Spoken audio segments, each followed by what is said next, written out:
Detalye sa pagbatikos kay Bini Juana dahil sa Sunshine reviews niya at ang public apology niya.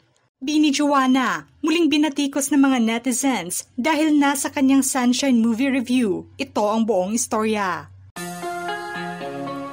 Binatikos muli ng mga netizens ang Bini leader na si Juana Robles ngayon dahil nasa ibinigay niyang review sa Sunshine movie na pinagbibidahan ni Maris Racal. Nitong July 30, sa kanyang Instagram story, ibinahagi niya ang naging movie review matapos mapanood at dumalo sa special screening ng nasabing pelikula. Nakasaad at mababasa sa kanyang post, una, pinasalamatan niya si Direk Tonet Hadaone para nasa nasabing pelikula nito. Congrats po Direk Tonet Hadaone and thank you po for sharing this movie to everyone. Kailangan ito lalo na ng generation namin. Kasunod naman ito ang pagpuri niya kay Maris Racal na siyang bumida sa pelikula. Aniya, "Anto Ate Maris, napakahusay niyo po. You gave your whole heart to the role." Nagustuhan din ni Bini Juana ang kwento ng pelikula dahil nakasentro umano ito sa usaping mental health, na siyang napaka-importante lalo na sa panahon ngayon. I love how it tackled mental health na kapag yan na yung tinitira, ang lakas-lakas na ng loob natin gumawa ng mga bagay na ikapapahamak natin. You never really know what someone's going through and it's really important to be more understanding of the silence, the sadness. And always try to lift up others with kind words. Mababasa pa sa movie review niya, naramdam niya ang hirap na nararanasan ng mga young moms o mga kabataan na maagang naging mga magulang. Sa mga katulad ni Sunshine, young moms, you're seen and you're strong. Strength isn't about being tough, it's about choosing to keep going kahit ang bigat-bigat na. May mensahe rin siya sa mga kabataan at henerasyon ngayon na mag-isip ng mabuti sa lahat ng mga desisyon sa buhay. Sa mga hindi, mag-isip ng mabuti, huwag nating ipagpalit ang future natin sa pansamantalang happiness.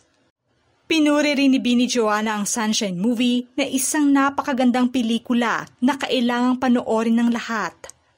Dahil sa inilabas na movie review niya, umani ito ng samot-saring reaksyon sa mga netizens. Gate ng iba na parang hindi umano sila sang-ayon sa mga sinabi niya sa pelikula dahil parang hindi umano niya naintindihan ang konteksto nito. Ang Sunshine movie nga na pinagbibidahan ni Maris Racal ay nakasentro ang kwento nito sa usaping safe sex, importansya ng reproductive rights at usaping abortion.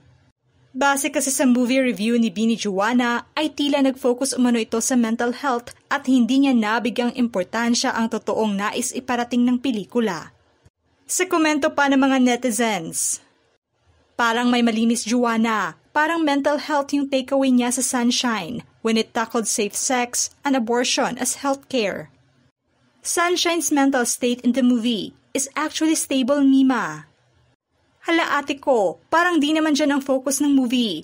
Naguguluhan din ako o ako lang ba habang binabasa movie review niya?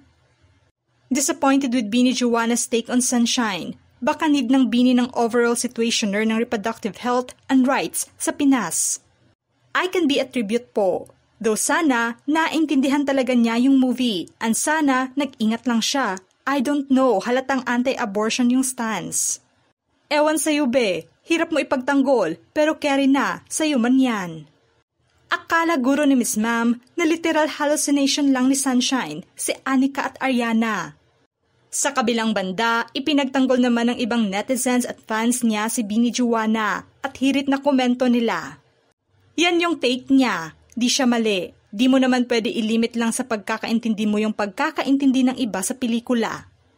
That's her takeaway. So anong mali? Sometimes I cry sa mga Disney movie and it's not wrong kasi baka may bagay na nakarelate ako doon. So baka may point sa movie na nakarelate siya in another way. Opinion niya yon. Let her. We can watch the same movie but can have different takeaways about it. It depends on our experience and circumstances in which part actually moved us. Hindi siya mali if yun talaga yung tumago sa puso niya than the other. Baka in the next years, if mapanood niya ulit baka ibang aspect na. Over naman sa pagbash, bakit dapat same talaga ng movie review lahat? Dumepensa rin mismo si Direk Tonet Hadaune at ipinagtanggol si Bini Juana laban na sa mga batikos sa ex-post ng direktor aniya. I'm surmising these girls can't just openly express opinions on abortion or other polarizing issues. She just shared whatever touched her most deeply in Sunshine. She posted it just minutes after watching at naiyak sila ng nanay niya. The author is dead.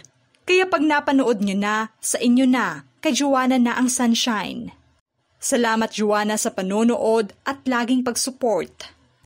Dahil umani ng halo-halong reaksyon sa madla ang movie review ni Bini Juana, nakita niya rin mismo ang komento ng mga netizens sa sinabi niya. At sa panibagong Instagram story niya ipinabot ang kanyang sagot at reaksyon sa mga taong bumabatikos sa kanya. Humingi siya ng sorry sa lahat at kung bakit ganoon na lamang ang kanyang takeaway sa Sunshine movie. Mababasa sa kanyang post, "Before this goes further, I wasn't aware of the discussion on X, since I haven't been using it recently, and a friend just shared it with me. I appreciate the constructive feedback po. If my choice of words and how I posted Sunshine's experience came across differently than I intended, I sincerely apologize po."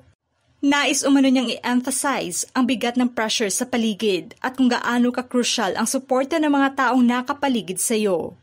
At ang kahalagahan ng access sa edukasyon at ang importansya ng mga desisyon ng isang tao sa buhay. With that, I do understand po that my initial post didn't quite capture the heart of what the film was trying to convey, especially given how deeply it tackles a much more personal and urgent issue that deserves to be approached with more care and clarity. Iginiit pa niya na bukas siya na makipagdiskusyon sa iba't ibang usapin at pagtanggap sa constructive criticism ng publiko upang makapulot din ng aral. I am always open to thoughtful discussions and learning from different perspectives. Thank you everyone. Hindi naman maitago ng mga Blooms ang pagkainis nila sa ginawang pagbatikos ng iba kay Juana dahil lamang sa naging review niya. Tila wala nang magandang nakitang ibang tao at puro puna na lamang sa galaw at opinyon nito. Malinaw naman sa mga fans ng Bini na hatred na ang galawan ng mga taong bumabatikos kay Juana ngayon at ikinabit ang ibang isyu nito noon. Sa pagbatikos nila, tila wala na umanong puwang na magsalita pa ito dahil nasa hindi nila ito gusto. Kahit papaano ay nasiyahan naman sila sa naging sagot ni Bini Juana tungkol na sa batikos sa kanya. Nakitaan naman nila ng maturity ito base na sa inilabas na statement. Hiling ng mga Blooms ngayon na huwag ipairal ng iba ang labis na pag-throw ng hate kay Bini Juana at unawain din ito. Ano ang masasabi nyo sa pagbatikos kay Bini Juana dahil nasa Sunshine movie review niya? Just comment below.